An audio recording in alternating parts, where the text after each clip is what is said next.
ഇന്നത്തെ യാത്ര മലയാറ്റൂർ പ്ലാന്റേഷൻ കൂടി കാട്ടിലൂടെ അതിരപ്പള്ളിയിലേക്കാണ്. മലയാറ്റൂർ കുറിച്ചലക്കോട് പാലം കഴിഞ്ഞ് കുറച്ച് മുന്നോട്ട് പോയി കഴിഞ്ഞാൽ പ്ലാന്റേഷൻ റോഡിലേക്ക് നമുക്ക് എൻ്റർ ചെയ്യാം.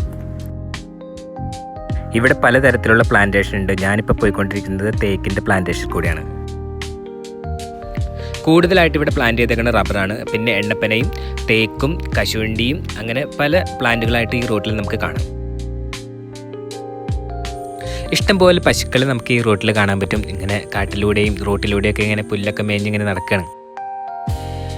കാടിനോടും പുഴയോടൊക്കെ ചുറ്റപ്പെട്ട് കിടക്കുന്ന റൂട്ടായതുകൊണ്ട് ആനകളുടെ സാന്നിധ്യമൊക്കെ ഇഷ്ടം പോലെ ഉണ്ട് ഇവിടെ.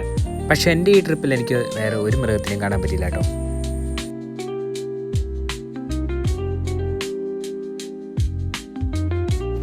റോഡരികിലും കശുമാമ്പഴം പഴുത്ത് കിണറിട്ട് അത് കയ്യെത്തും ദൂരത്ത് പിടിച്ച് അത് പറിച്ചു കേട്ടോ.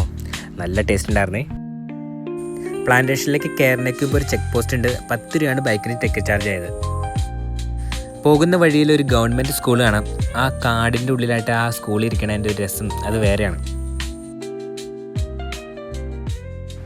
പോകുന്ന വഴി മയിൽ കരയേണ്ട സൗണ്ട് കേട്ടിട്ട് നിർത്തിയതാട്ടോ. ആ ചെടികളുടെ അപ്പുറത്തായിട്ട് മയിൽ പീലി വിരിച്ച് നിൽക്കുന്നുണ്ട് കേട്ടോ. ക്യാമറയിൽ കിട്ടാൻ ചാൻസ് ഇല്ല.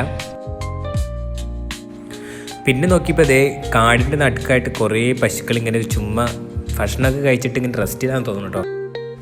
ഇവറ്റകളെല്ലാം റോഡിനോട് ചേർന്ന് തന്നെയാണ് കിടപ്പും കുടിയും ഭക്ഷണം കഴിക്കലും എല്ലാം. എപ്പോൾ വന്നാലും രാത്രിയാണെങ്കിലും പകലാണെങ്കിലും ഇവിടെയൊക്കെ നമുക്ക് കാണാം. കുറച്ച് ദൂരം യാത്ര ചെയ്ത് കഴിഞ്ഞപ്പോൾ ചെങ്ങാടത്തിലൊരു ചേട്ടൻ മീൻ പിടിക്കുന്നതൊക്കെ കണ്ടു കേട്ടോ. അപ്പോൾ ഒരാഗ്രഹം താഴത്തേക്ക് ഇറങ്ങി പുഴയുടെ സൈഡിലേക്ക് ഇത് പോയാൽ. താഴത്തേക്ക് ഇറങ്ങുന്ന വഴി കണ്ടൊരു കാഴ്ചയാണ്. എന്താ അല്ലേ,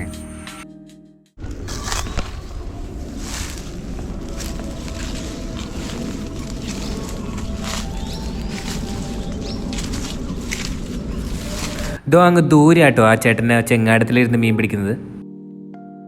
പുഴയുടെ സൈഡിൽ കുറേ ആനപ്പെണ്ണുകളും പിന്നെ എന്നോട് ചേർന്നിട്ട് ഒരു കാളക്കുറ്റന് നിൽക്കണ്ടായിരുന്നു കേട്ടോ. സിറ്റുവേഷൻ അത്ര മോശമല്ലാത്തതുകൊണ്ട് പിന്നെ ഈ കാളയുടെ നോട്ടം അത്ര കറക്റ്റായിട്ട് എനിക്ക് തോന്നിയില്ല. ഞാൻ അതുകൊണ്ട് പെട്ടെന്ന് സ്കൂട്ടായി.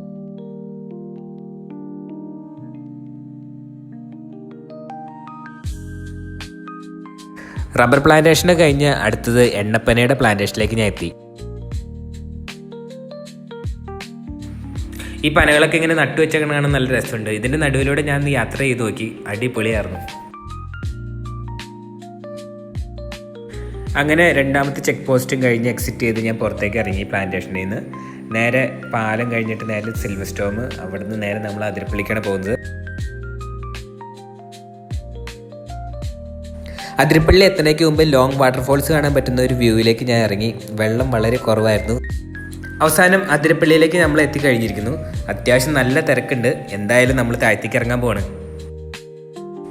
അതിരപ്പള്ളി വാഴച്ചാൽ ഒരുമിച്ച് കാണാൻ ഒറ്റ ടിക്കറ്റേ ഉള്ളൂ. ഒരു ടിക്കറ്റിന് ഒരാൾക്ക് 60 രൂപ വെച്ചാണ് വരുന്നത്.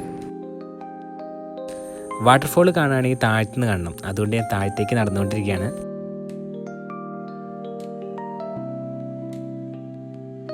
പണ്ടുള്ളതിനൊക്കെ കുറച്ചുകൂടി സേഫ്റ്റിയായി സൈഡ് മരത്തിൻ്റെ വേലി വെച്ചൊക്കെ തിരിച്ചിട്ടുണ്ട് ഇവിടെ.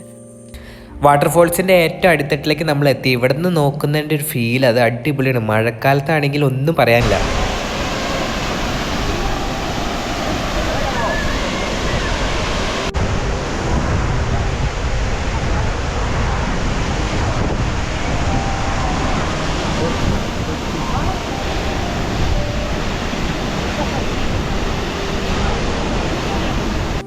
അവിടെ നിന്ന് നേരെ ഞാൻ പോയത് വാഴച്ചാലിലേക്കാണ്. ഈ ഒരു ഒറ്റ പാസും കൊണ്ട് നമുക്ക് അവിടെ എൻട്രൻസ് ഉണ്ട്. നമുക്ക് അവിടെയും കയറാം.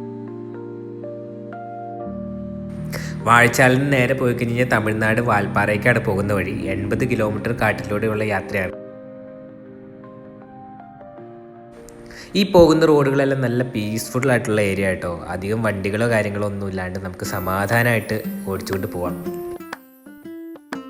തമിഴ്നാട് വാൽപ്പാറയിൽ പോകണമെങ്കിൽ രാവിലെ 6 മണിക്ക് ഈ ചെക്ക് പോസ്റ്റ് സ്റ്റാർട്ട് ചെയ്യും. വൈകുന്നേരം 4 മണി വരെ ബൈക്കുകാർക്കുള്ളൂ.